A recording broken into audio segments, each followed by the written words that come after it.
Okay, firstly, a warm welcome to all our participants. I'm really happy all of you have turned up, because for young students embarking on a career, today's talk could be a seminal event that you will look back upon, and you will be glad that you made it. And I'm talking about experience. This is the experience of so many participants or students who have attended what is a ritual for us at MDAE.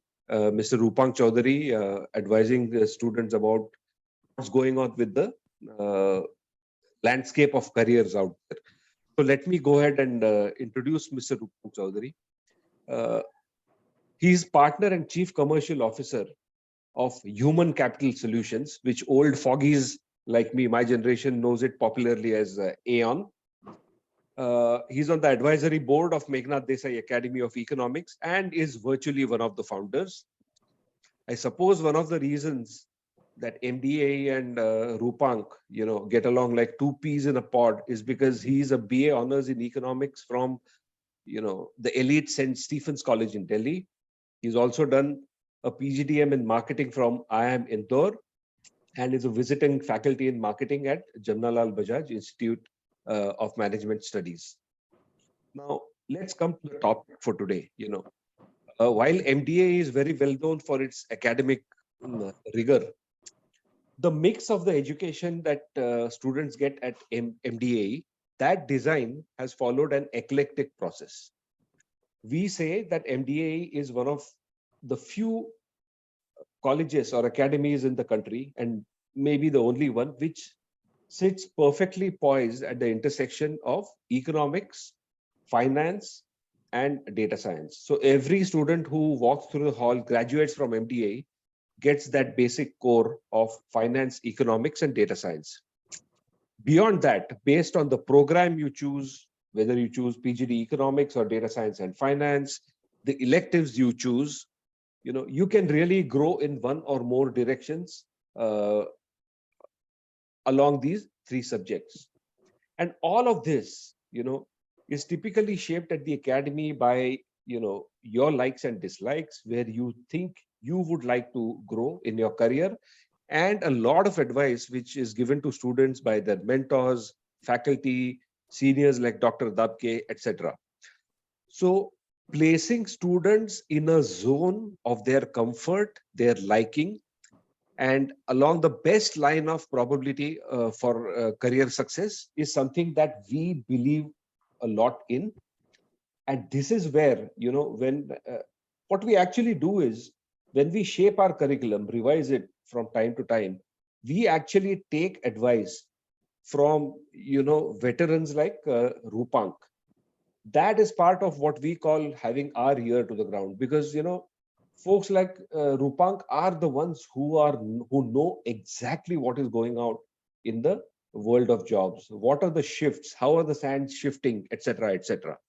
So since we take advice from veterans like Roopank to share our syllabus, we just think it's a great idea for students to just hear from Roopank, and then it will be followed by question and answers. So the topic really is as simple as the title, what's going on in the world of jobs, which will help you to make the right choices in terms of the education you imbibe, or the special courses you take, or in which direction your aspiration should grow. So I won't take any more of your time. And Roopank, I trust that introduction was in sync with what's going to follow when you talk to the students. Over to you. No, thank you so much. And thank you for the generous introduction. I just want to check if my audio is clear and you can hear me clearly. Perfect. Okay, great. And that's very kind of you about the introduction. I'd just like to add that, yes, I have been associated with MDAE since the beginning. I won't say I was a co-founder, but I was a co-evangelist in terms of putting together the broad, sort of blueprint and the academic perspective and what the institute stood for.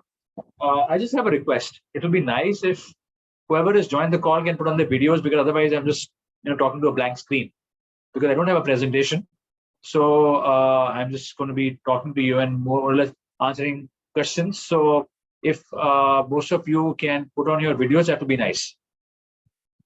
Yeah, and especially students of next year, Anshuman, Ayushi, you'll quickly anyways have to overcome such inhibitions. That's the only way we work at the academy. So go ahead. Yeah, thanks, Anshuman. The others, Shreya, and as you guys do it, then the others will also do it. Thanks, Partha. Yeah, I think this is better. If some others can do it as well, it'll be nice. I think it just makes it a little bit more interactive. So as I was saying that, I was fortunate enough to be part of the foundational team for MDAE, and I think it's obviously very laudable to see where the institute is now, over these years. And I think it's in good hands. And I think I had attended the convocation last year. And again, I was amazed to see the quality of students graduating, the quality of students getting in. So I think it's just great, and I continue to be associated with the firm. I've done many of these lectures. I'm happy to do more of them, and I think oftentimes lectures that I have done for the college are talking about, what about getting a job? What about helping us find a job? And I know many of you, when you come into MDAE, you come with the hope or the aspiration that this will help you find a job. But I think as the academy and the faculty would have told you, that it's more about getting the skill sets, right? The job placements will happen on their own. I think unlike business schools where you join them because they guarantee a placement, I think an MDAE is more like a Delhi School of Economics, where you actually earn the skill sets to be able to find a job with or without the help of the institution. That's the way I see it. Also, people familiar who have taken my lectures or classes know that I don't really like to have a sermon or a talk. I have a few points that I will talk about, but I'd like to spend more time taking questions, because I think questions end up being far more specific and will help your cause than me rambling about a bunch of things. I have a few things which I think will make sense and will be relevant to all of you. But when it comes to what you see as your job market, and your journey is going to be very individual and specific for you.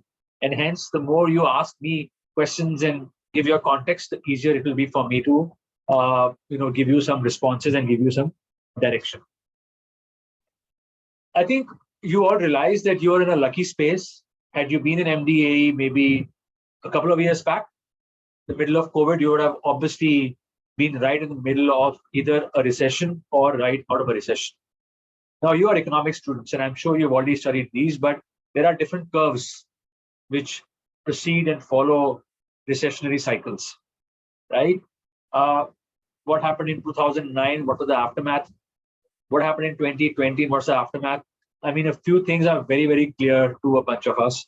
I think like in 2010, 11, in 21, the recovery was very quick and very strong. I think in some cases too strong and too fast, if you look at the IT sector. As a result, the IT sector had to pay the price in 2021, where rampant hiring in 21 actually then plunged into rampant layoffs and attrition. And obviously the media made a lot of noise around it. Anything anyways gets escalated. But things were tough, things were bad, not as bad as the media pointed out to be, but yes, 2020 was a bad year. 21, the recovery was good, but I think there were too many excesses. Case in point being the IT or the startup sector hiring for projected projects and growth, which didn't happen. As a result, people had to be laid off, because at the end of the day, cost is cost, right? 2022, 2023, this year we are seeing a bit of stability, but the recovery has sort of been hit by the noise of global recession. Again, you are economists, you will know how badly that is impacting. But I think one thing is very clear. The boom or the bust and boom cycles have become shorter. That's what we are telling our clients too. A recession, if it earlier happened in 1997, after that it happened, no, actually 2001, then 2009, then 2016, 17, and then 2020, expected to happen every 3-4 years or every 4-5 years. So your own perception of job market will need to adapt to the fact that there will be pressure on the markets and jobs every 5 years, not every 10 years, which really means that your ability to be agile and be prepared for these boom and bust cycles is important, because you can't be thinking that it's going to be another 10 years before a recession comes, so I'm fine. By the time I'll be in a cushy job. Probably not going to happen. I'm being very honest out here. If you look at the India market per se, right, and if you were to divide different sectors, 2020 saw wiping out and destruction in sectors like aviation, retail, then some part of financial services, some parts of consumer, hospitality, travel, a lot of services sectors. The sector that shot up in prominence were, of course, IT, ITES, life sciences, pharma. Manufacturing also plunged. So if you were looking out for a job market in 2020, it was very simple. Go to the tech sector or the tech-enabled sectors. Wow, it's a great place to be. If you come back to 2023 beginning, when we released the results of our annual salary increase study, which is a very strong indicator of the sentiment. You guys are all economists, so we see very strong correlation between salary increases and inflation and GDP growth. But there is always a settled play at hand. If you saw 2023, the settled play had completely reversed. The global facing sectors, which were facing the brunt of global recession, which is basically IT, ITES, professional services, startups, took a big hit. And the sectors that had actually strong linkages with the domestic consumption, like FMCG, life sciences, consumer, financial services, manufacturing, hospitality, travel, aviation, all of them had shown a much stronger resilience. So the roles were reversed. What had been the most prominent sectors and the most prominent sectors in 2021 had fallen and had actually given way to the more domestic sectors. So today, if you were to go out of the job market, you will realize that there is far more opportunity in domestic consumption sectors, which are feeding on the growth story of India, because at the end of the day, again, as economists, you'll know that India's GDP and India's economic fundamentals are far better than majority of its counterparts, both globally as well as in Asia. So it's not a surprise that sectors which are focusing on the domestic consumption demand are doing well. They're giving higher salaries, they're hiring more, they're also offering more job security. The IT sector faced a backlash, it struggled. Not all parts of IT sector. There is some bit of recovery that we are seeing. It's not all there yet. We believe it will take another couple of quarters for it to be back or somewhere back it was. But the hiring will not be as rampant as we had seen in 2022. Look at some staggering numbers. Attrition was highest ever in India last year and the year before that at 21.5%. That means 21.5% of your population was leaving you and going. This was 30% and above in sectors like financial services, IT, ITES, and so on and so forth. In 2023, it got exaggerated because the involuntary attrition, people being asked to go, also added up because of IT sector was seeing layoffs. So crazy attrition, the tech sector, very volatile. But again, in 21, you also had crazy statistics. A decently qualified person in tech at any point of time had 4 to 5 offers in hand. He or she was expecting up to a 35 to 40% increase on jumping jobs at any level. All that is now a thing of the past. We are seeing far more stability when it comes to hiring and increments, even for the IT sector and more volatile sectors. But IT sector per se has struggled so much that I don't think we will go back to those levels in a very, very long time. So I think the first point that I'm making is, as a second point, first point was about the recessions and the learning that we can get from there. Second point is, when you look at sectors today at this point of time and for the next 1 year or so, domestic sectors are going to be more in demand, hiring more, paying more, and having better job security as compared to startups or IT sectors which are struggling and are very volatile. The startups have completely died. You've seen what has happened to Byju's and many others. All the stories have gone sour, right?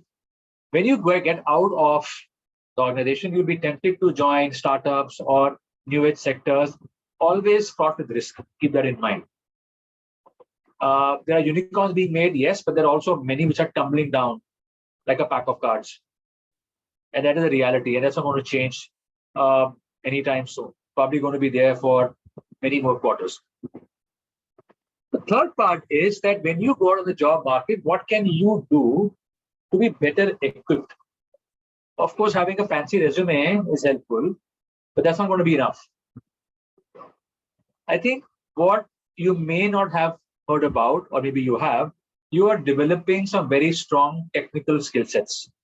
And let's talk about those, right? You guys are studying economics, finance.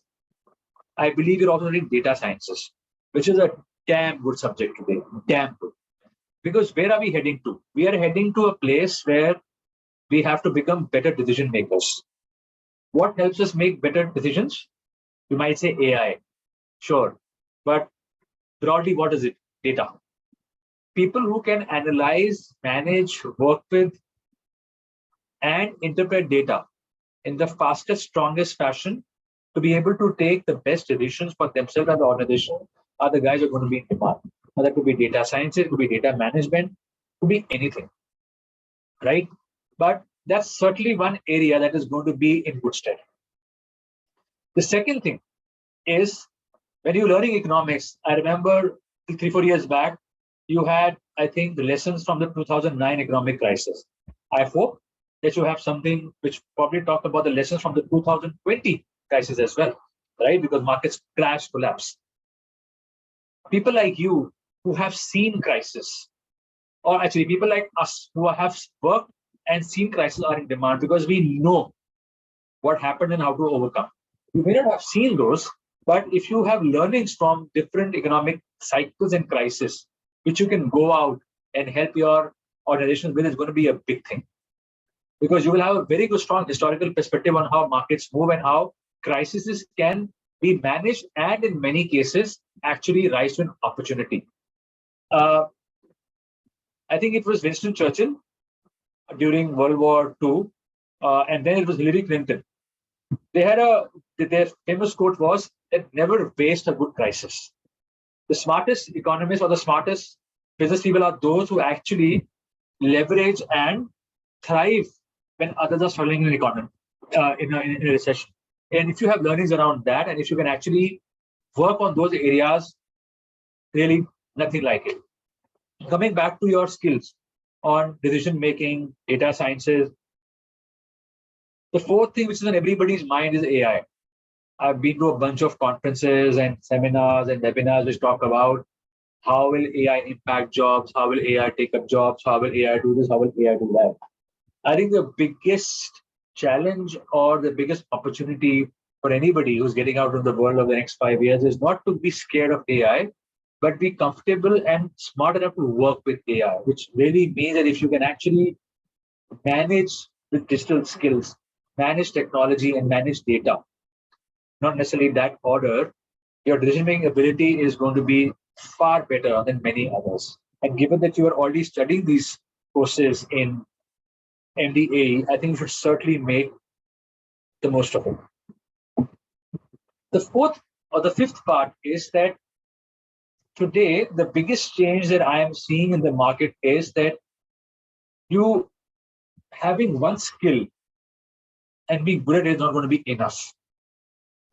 What you will need to develop and be agile enough to do is toggle between different skills. So when we do something called career architecture or career paths for organizations, we used to have a situation where we had a monoline. You become a specialist in operations and keep doing that and you become the boss and great. Today, that won't help you. You have to have exposure of at least 3 or 4 functional areas or skill sets to be able to actually go out and create a space for yourself. Let me give you an example why. 2020-21, when the crisis hit, organizations couldn't hire people and they couldn't get people and they couldn't even develop a lot of stuff internally. They wanted their own people to be agile to pick up a bunch of things. So a sales guy was also doing ops. Ops guy was also doing risk. Risk guy was also doing audit, right? The agility helped. What is agility today? You will hear about workforce agility a lot. Agility is nothing but the ability to react to very quickly a situation, an event, or a circumstance to be able to make the most of it. That's agility. Workforce agility is to be able to fit yourself in a larger part of the organization when the need comes. For example, if after 3 years your job starts to become redundant because AI is taking over or technology is shaping up, can you fit in somewhere else? If you can't, then you are gone. Multi-skilling is going to be where you have to go today. See, that's one reason why many people join startups, right? Why? Because in a startup, you get not only the entrepreneurship experience, but you also get a chance to work with different areas, be it finance, be it technology, be it sales, be it marketing. Today, organizations want people to actually themselves go through those functional areas to be able to add value and to be able to bring in a diverse perspective when it comes to decision making and leading teams. So I would say that ability to get at least 2 or 3 skill sets to start with is not a bad idea, because that is what is going to make you agile and help you in a place which will possibly go through its own churn. As I said, the bust and move cycles are going to be much shorter. You might see another recession in 3-4 years. You never know. The other part, which gets often left out in technical colleges or in any education institution, is your behavioral competencies. We all spoke about the technical part. I'm sure you'll get some great technical exposure: data science, economics, finance, markets, risk theory, whatever your current course is, risk management. What sometimes you don't get exposure to is what are those behavioral competencies that will help you in good stead. And as somebody in the market, I can tell you what's in demand today. You might have heard of a term. Okay, you all know what IQ is, right? You all know what EQ is. I'm sure many of you haven't heard of RQ. RQ is nothing but your resilience quotient, which basically means your ability to bounce back and bounce forward in the face of an adversity. Bounce back is to come back to where you were when you got pushed back by an adversity or a challenge or a crisis. Bounce ahead is actually using the momentum to actually go ahead from where you were when the crisis hit.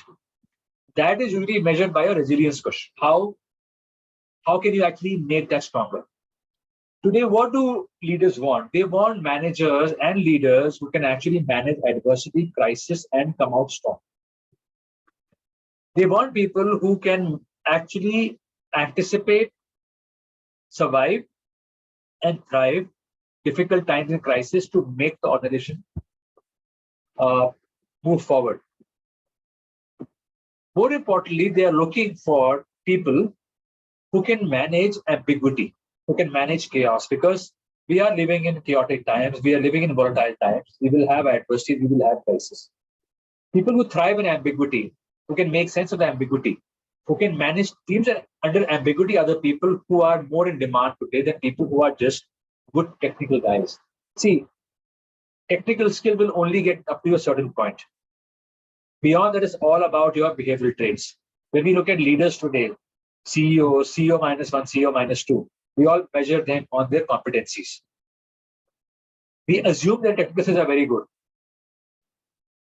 Technical skills will not make them become a CEO, but behavioral competencies will, very clearly. So as you develop yourself and your personalities and your profiles, remember that behavioral competencies are as important as critical skill sets and technical skills. I think the last part is tactical, that what to expect in the job market. I've already told you what skills to watch out for. I've already told you that uh, multi-skilling is going to be important. I've already told you about what sectors are hiring and paying more. But what are the jobs? Yes, the jobs which have a digital or a data aspect to them continue to demand a very strong premium. They are still paid 1.5, 1.6x times the traditional jobs. So they will always remain there for a long time to come. So technology, digital, AI, management of this, and I count data in that, will always get a significant premium as compared to pure sales roles, product roles, R&D roles. That's one part.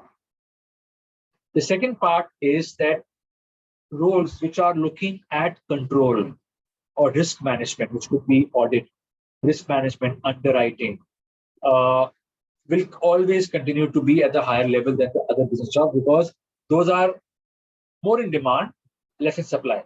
Economics, demand, supply. The roles today which are higher in demand and less in supply start with digital technology, data, AI, analytics. Then you have all your support functions which have a control angle. So technology, audit, risk management. Then you'll have finance, then you'll have human resources, so on and so forth. Sales, business management, relationship management, the jobs are all there. But my advice to you would be that they will never be as big as they used to be. I think the jobs of the future are the ones which will remain relevant and dominant for the next 5 years.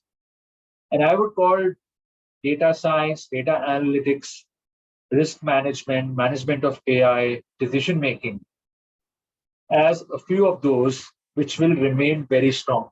And why I'm not talking about very specific tech job, because I'm not talking to a bunch of engineering graduates, I'm talking to a bunch of economics graduates, right? When I graduated from college, way back in 1998, right? The hot jobs were to get into banks because banks are ops jobs, so on and so forth, right? Today, I would say that more than banks, there are other large organizations. If you want to be an economist, eventually, I would say either go into policy or think tanks because that is today where the future is. Climate change, linking economics to climate change, huge opportunity. Nobody is doing it. What a niche you can see for yourself. If you want to do a classical economist job, don't go to a bank. They have enough people there, and they have enough smart people. Go to a large corporate house. Go to a Vedanta. Go to Aditya Birla. Go to a Mahindra. Go to Adani. Go to a Reliance. The kind of exposure you will get there and the kind of scope they have, business, India story. Yes, you will get paid better if you go to Bank of America. What future do you have? They only have corporate banking left in India, tiny. Probably get retrenched, laid off. HSBC, nothing left. Citi's already gone. Axis, HDFC, yes, large banks, but everybody like in that bank understands numbers. On the other hand, Adani, Vedanta, Reliance are going to be bigger and bigger and bigger. You will have global opportunities for Indian conglomerates. That's the place where they will require your skill sets to be able to go. But my first preference is to be able to bring in niche skills. Maybe it's, as I said, economics about climate change. It could be ESG. ESG is so big today. Everybody and their uncle is talking about ESG. As economic students, can you take up a lead in ESG governance and bring in a bit of a structure around that in organizations?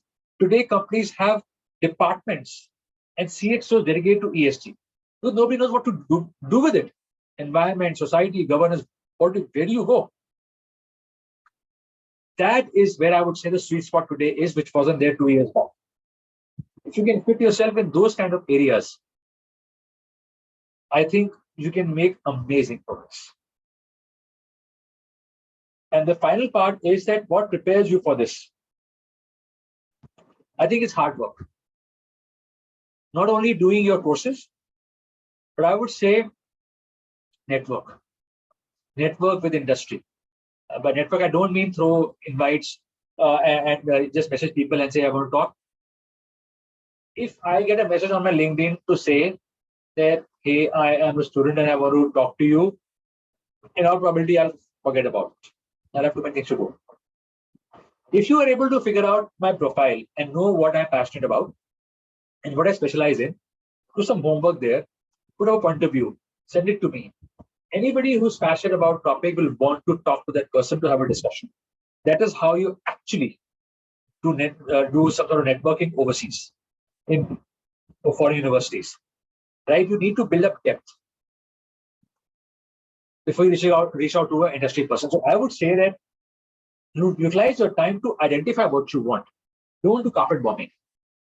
Go after those organizations, people, develop your network there, and create a platform and ecosystem for exchange of ideas. If you could do that in addition to your courses and get some practical project or practical things going with the industry, that I think will help you in good stead when you are looking for a job when the time comes. I think I broadly had that sort of a points to cover, but I know that you'll have specific questions, and I prefer those questions which you might have on specific things that you might want to know.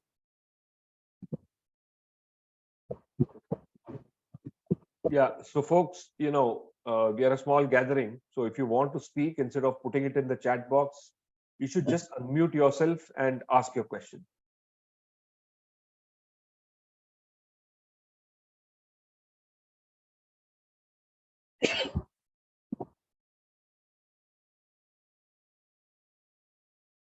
So, Roopank, you mentioned a really interesting thing, and that's about behavioral skills, right? So, and it's a coincidence. I think I feel a kinship. You have a bookshelf in the background. I have a bookshelf in the background. What is the role? I know the answer, but I want to hear your answer. What is the role of good reading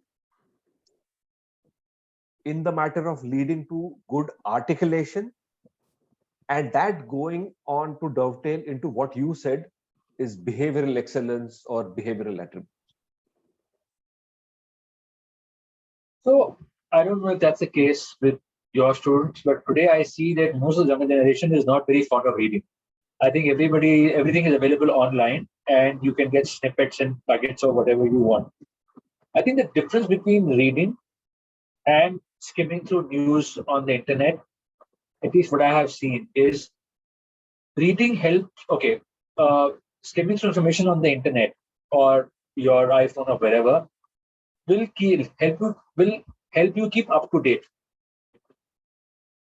But reading will help you develop a point of view. Now, you very well know the answer. In an interview, a person is not going to give you multiple choice questions or ask you, do you know this, yes or no?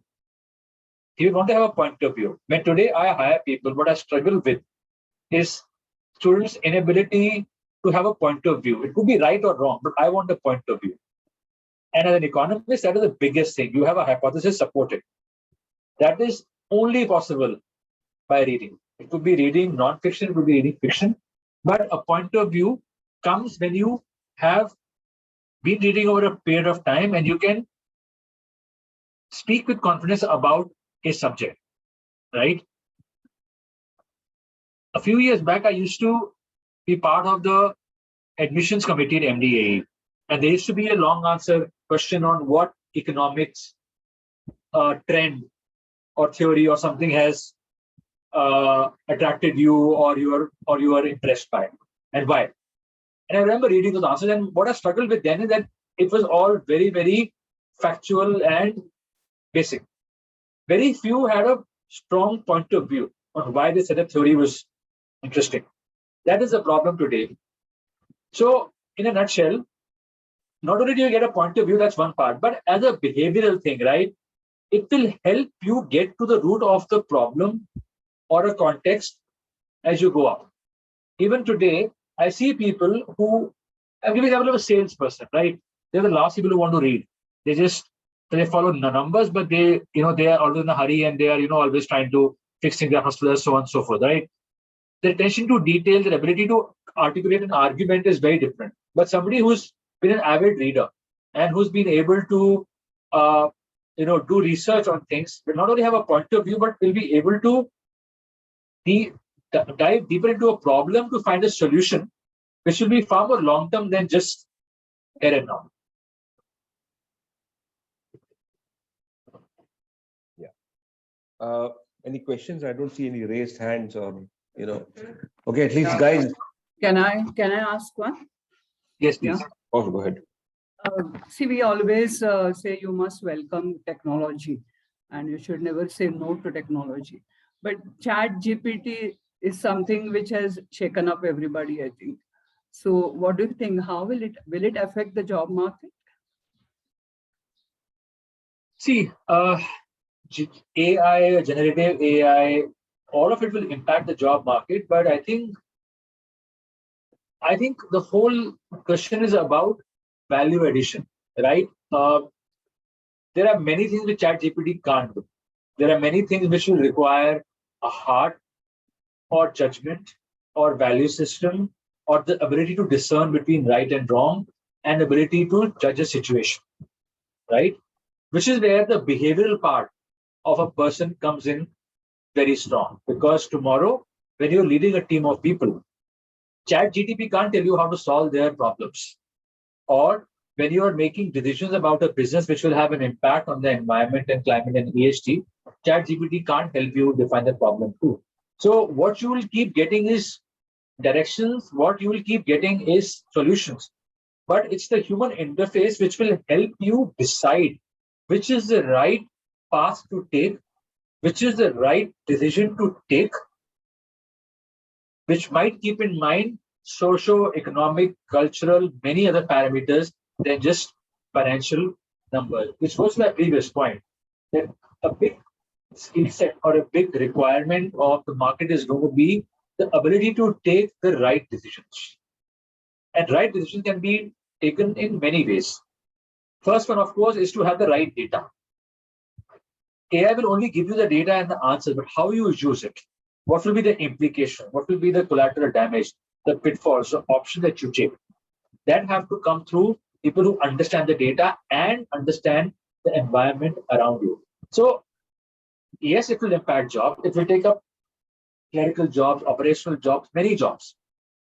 But at the root of it, if as a human, you can add value, either technically or behaviorally, or with a governance lens, that is what will define a disaster from development.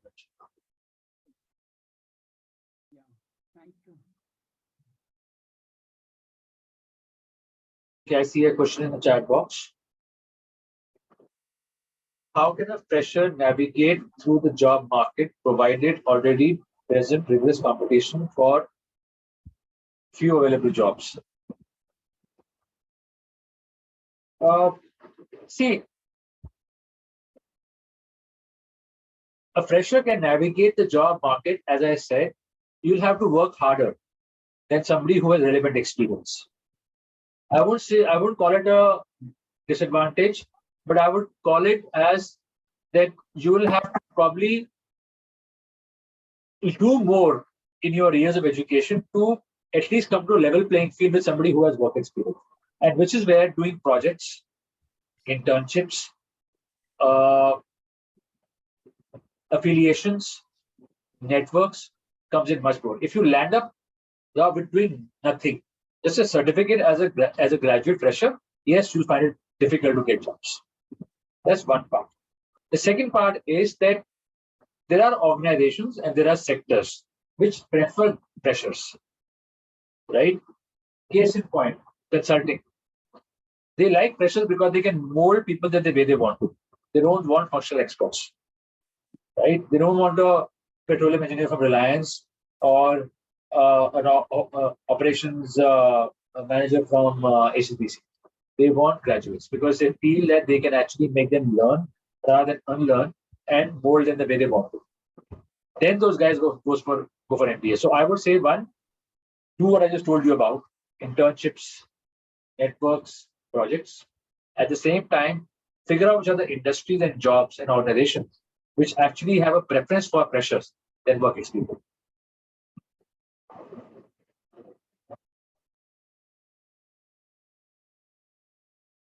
Yeah, Sridhar, go ahead and just ask the question. Unmute yourself.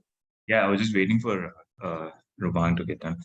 So hi, Roopank. Thank you for such a comprehensive talk. It was very insightful.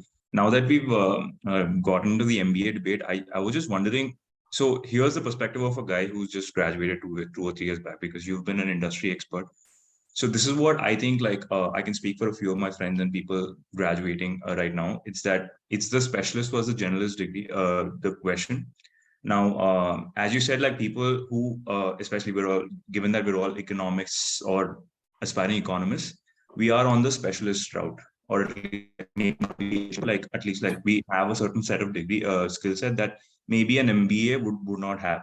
You have spoken about multi-skilling, so I sort of know your stance on this, but at the superficially speaking, as a young Indian, I think that, correct me if I'm wrong, that's a question.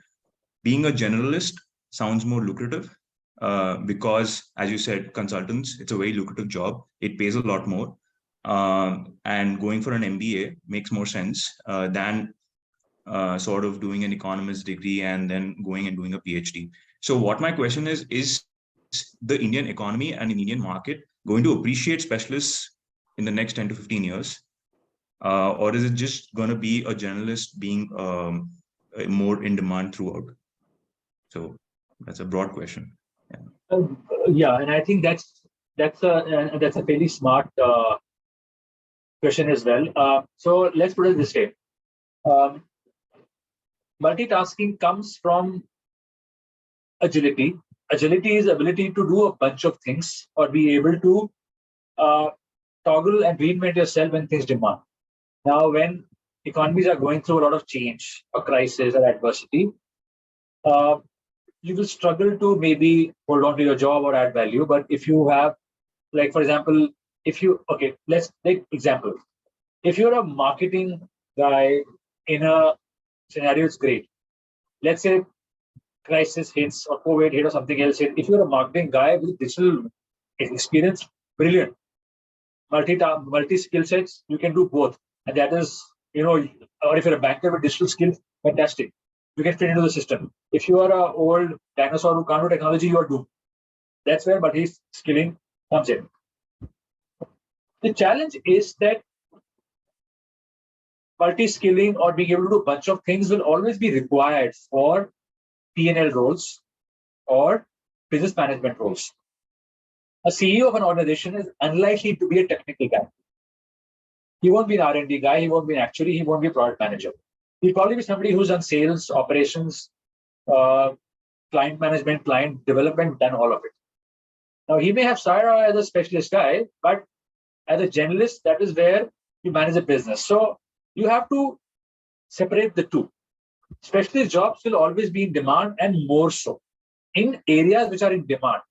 Now, those areas could be AI, it could be global markets, it could be crisis management, it could be ESG, it could be climate change, it could be risk management with climate. They're technical jobs. Will they be in demand? Absolutely. Lucrative, but there'll be fewer, but they'll be very lucrative if you can make it. If you are a PhD from a great college and you actually have a point of view on climate change, everybody will want to, because climate change is going to be the biggest problem that we're going to face in the next 50 years, right? But these are far and few. Not every economist will be in as much demand, but economists with a certain stream or direction which is going to be in demand is lucrative. So you need to find that out.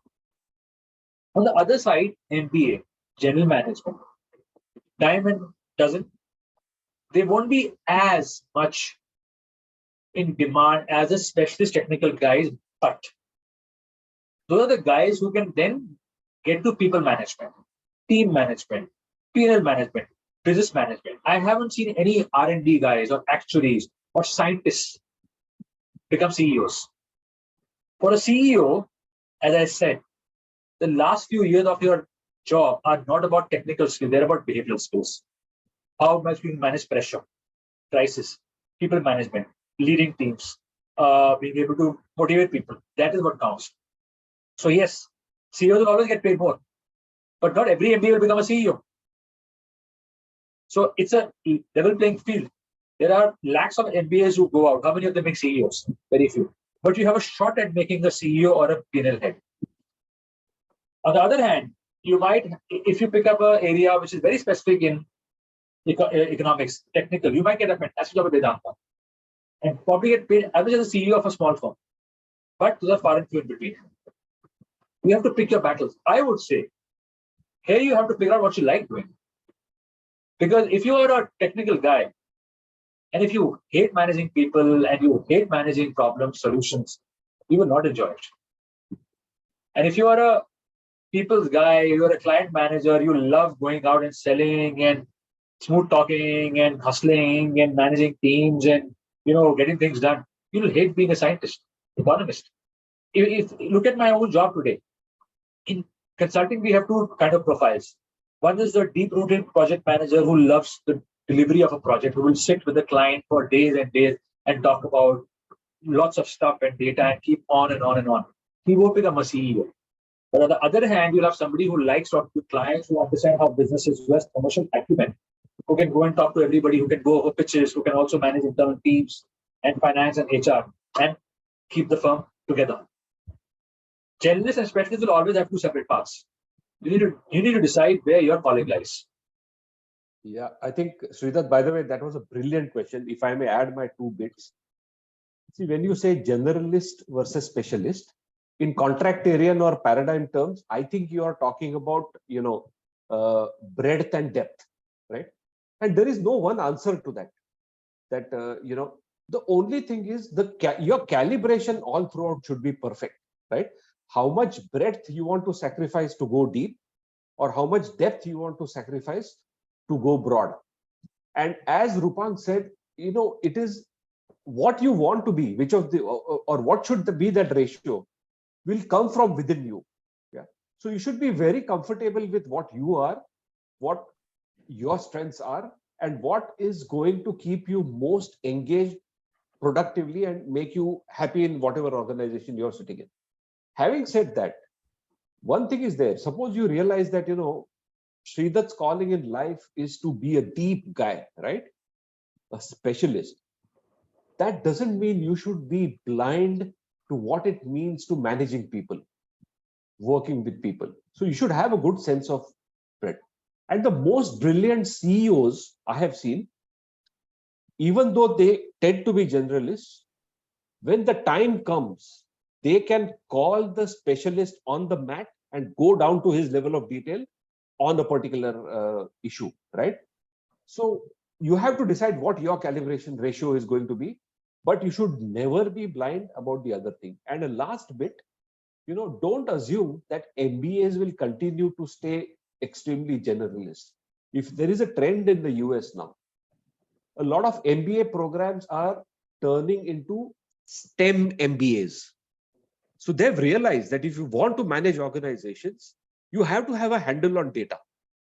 Even if you're not doing the data analysis, you should be able to hire the right people. So you should have an appreciation of data science. So, that adjustment will constantly happen in courses, in jobs, in roles. You have to decide what calibration is best for you. And that brings me to a very relevant point today in the organization and everywhere else. I see a lot of technical guys who have very poor people skills. They are difficult to work with. Classical example, if you go to an ad agency, the wacko creative types, nobody can work with them, but they're very good. Similarly, our scientists and R&D guys in life sciences, pharma firm, even we have those people. They're brilliant at their work, but they're difficult to deal with, to work with people, to manage with teams. Don't be like that. If you can actually marry your behavioral skills to your technical specialty, you will have something which nobody else has. Absolutely.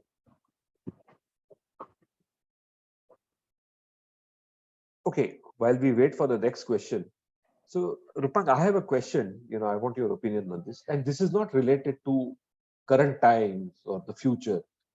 When it comes to wages, salary, and for the young generation, it is a big thing because I see so many people jumping every 2 years for 30% more, 40% more, double the salary, etc. I have always had this firm belief in my career that whatever role you are at, you should have a very good idea of what is the median salary going on there and what is being offered to you or what you're drawing right now. If it is a rank outlier, then you need to be alert. So let's say, you are in a role where you believe or the data tells you that the median salary is 2 lakh a month and you're trying for something for a new job. If they offer you 4.5, you should be alert about why am I being offered way beyond. On the other hand, if the median is 2 and you're stuck at 1.2, you need to delve into that and make an investigation. So, but I think the most popular instinct is, yeah, double salary mil raha hai to jana hi chahiye, right? What would you say to, and especially for this generation, they, all of their parameters are going to be more turbulent than my generation. So I think it's very important to talk to them about this. So the thing is that it's not very easy to be able to find what the median salary is because, of course, we do it for a living. But those salaries are not available in public domain. Of course, if you go to Glassdoor and LinkedIn, you'll be able to get a broad idea, right? I think there are two things in this. Yes, if you are an outlier and you are, let's say, the 4th quartile of the market, you have to be alert and careful because tomorrow when adversity hits, you are the first person or the most likely person to possibly be shutted out, right? Especially if you are mid to senior. That's one. Second is, if you are part of a global organization, somebody from the global team will come calling to say, why is this person being paid so much? What is he or she doing? Why? They'll always be on the radar, right? If you are below the market median, right, it is very logical to go to your manager and say, listen, the market median is this is the source, I'm below, do something. Because they have to take notice. And it's very normal to do it today, right? But the more important part is that where should you be comfortable? From a HR standpoint or from a compensation standpoint, median is a bare minimum because median is a market median. So you are being paid as per the market median.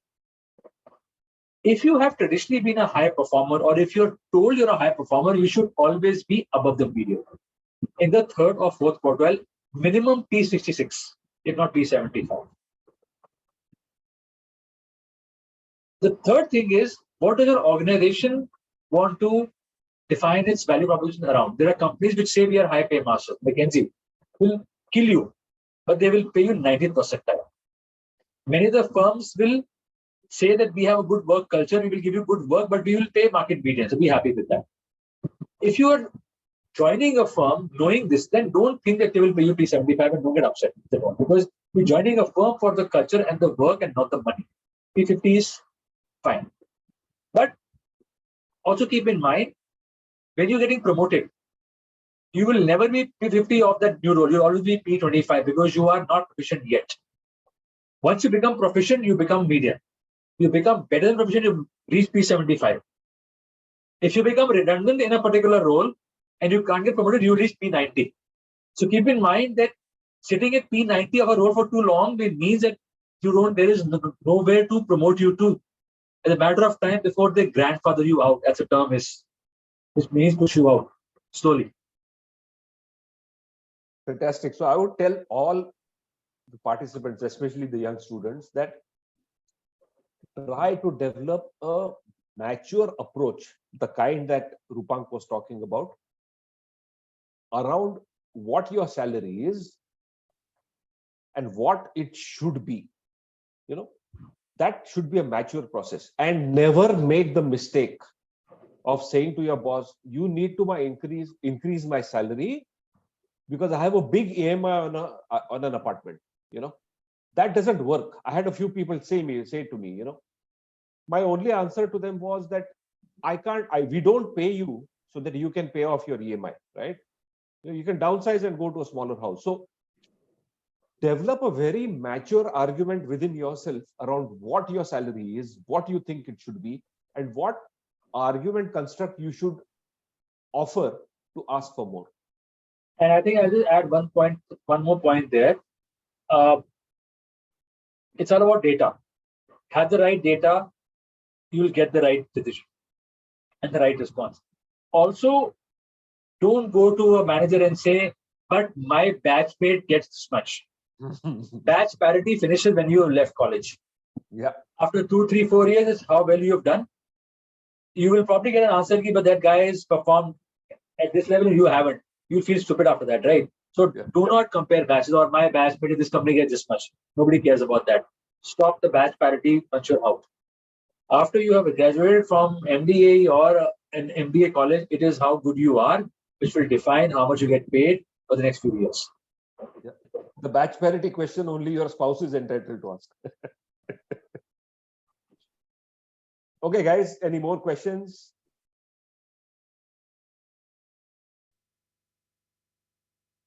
Hi, sir. Anyways, I mean, yes, go ahead. Thank you for having us here, sir, and for providing a valuable input. I wanted to go beyond that and just say that really people our age have access to professionals like yourself. So how can we use that opportunity and actually provide value to officials or professionals like yourself? So your question is that how would you reach out and add value to professionals like me? Yes, sir. Okay. So as I said that, first I would say, how would you add value to yourself? Figure out who you want to talk to, reach out, research, and then connect. Have a meaningful conversation, right? Let's say you want to do climate change. Find out who's leading climate change in, let's say, Tata Sons, right?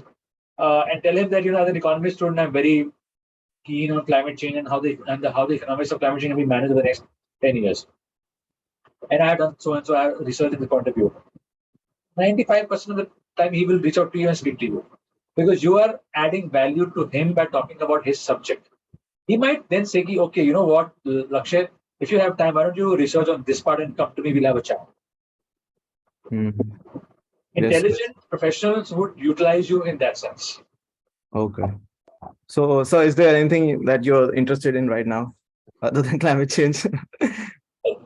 Maybe I'm not the right audience, but I would want you to think about what you want to do and what it's also about where your interest lies, right? If you are really interested in AI, then why should you look at climate change? Then maybe you need to go and check out maybe somebody in a fintech company who is running AI decision making and have a chat with him, right? Have a bunch of these things put together. Okay, sir. Thank you so much, sir. And the other thing is that I know we have reached the end of time, but I'm happy to chat up with you. I mean, I'm there on LinkedIn, and just reach out to me, whatever you want to chat about, talk about. Happy to give you the audience cut. And if you want to run past any sort of suggestions about approaching companies or people, or even your electives, I'm happy to have a chat with you on that. Thank you, sir. I'll definitely hit you up on that. Thank you.